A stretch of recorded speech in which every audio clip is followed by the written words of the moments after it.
Hi, this is Michael, and this is my review of the MIO Alpha. It's a strapless, continuous heart rate watch, and this is the box that it comes in. This is the watch. It has a really nice, soft silicone band.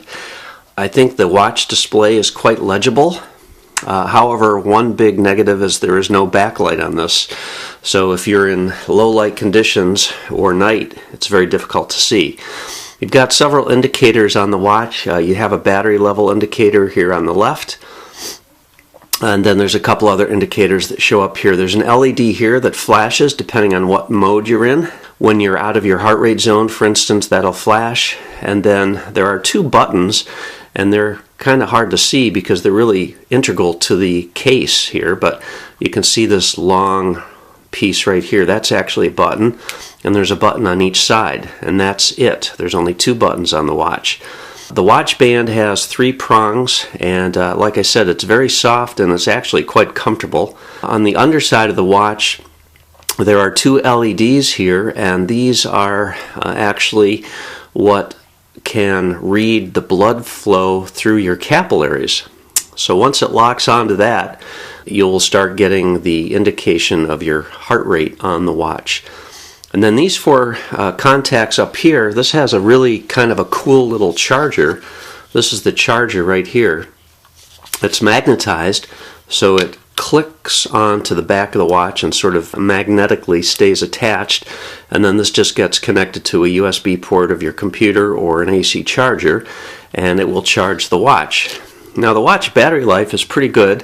If you are just using this for your daily workouts, and let's just say you run for an hour, you're probably going to get at least a week, maybe even more, maybe up to 2 weeks.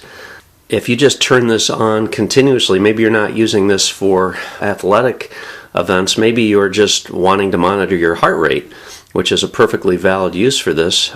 If you leave this heart rate monitor on continuously, you're probably going to have to recharge your watch once every day and a half or so.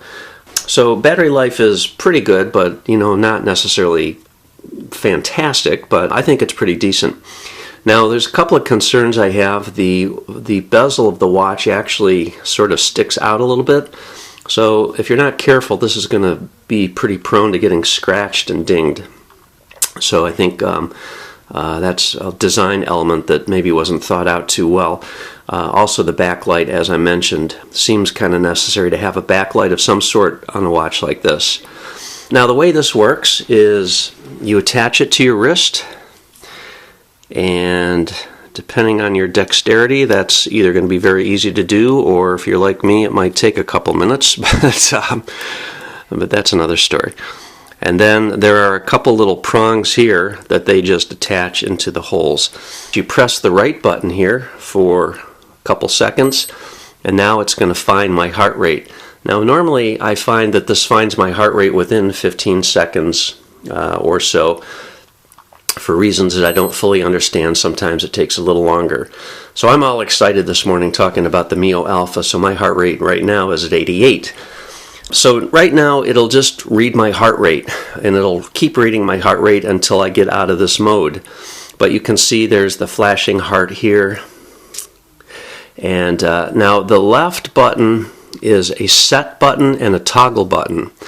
And the right button is how you can start or stop the timer or view your heart rate. Now, this also has the ability to wirelessly transmit the data, your heart rate, to an app on your smartphone. However, that data transmission does not start until you start the timer. So you start the timer by quickly pressing the button on the right, and that starts the timer.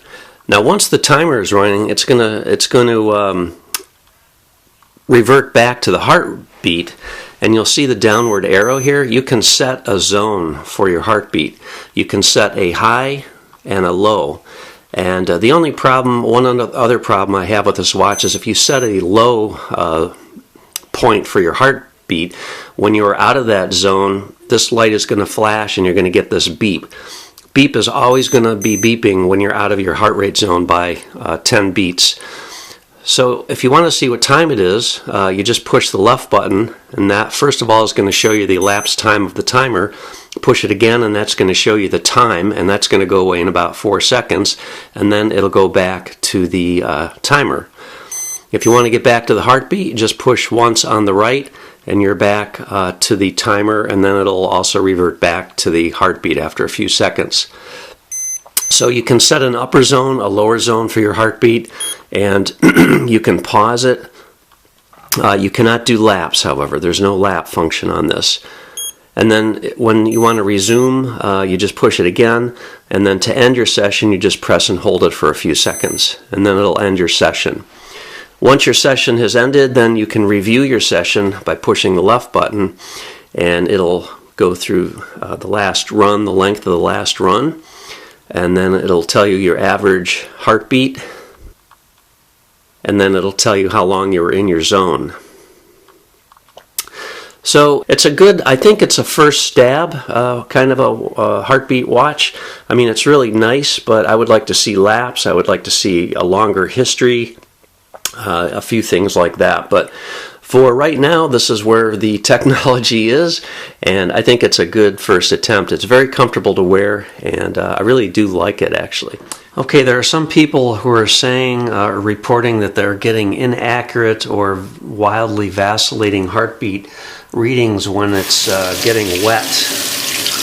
So I just want to disprove that by running a little water on the watch.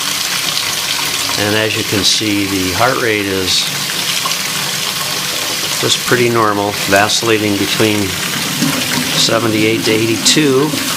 I can even hold the watch up a little bit and let water actually run right under it, and it's still giving a pretty accurate reading, I would say. And not only that, it's waterproof. And right here I'm going to disprove people were saying that moving the arms was giving inaccurate readings. So I've just done the water test, so I probably still have water under the watch, but I'm just going to wiggle my arm around here. This is a lot more violent than you would ever have if you're running. But as you can see,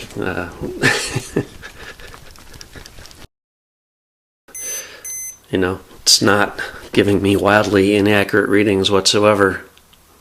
If you have any questions, leave me a comment. I'll answer it if I can. Otherwise, thanks for watching and have a great day.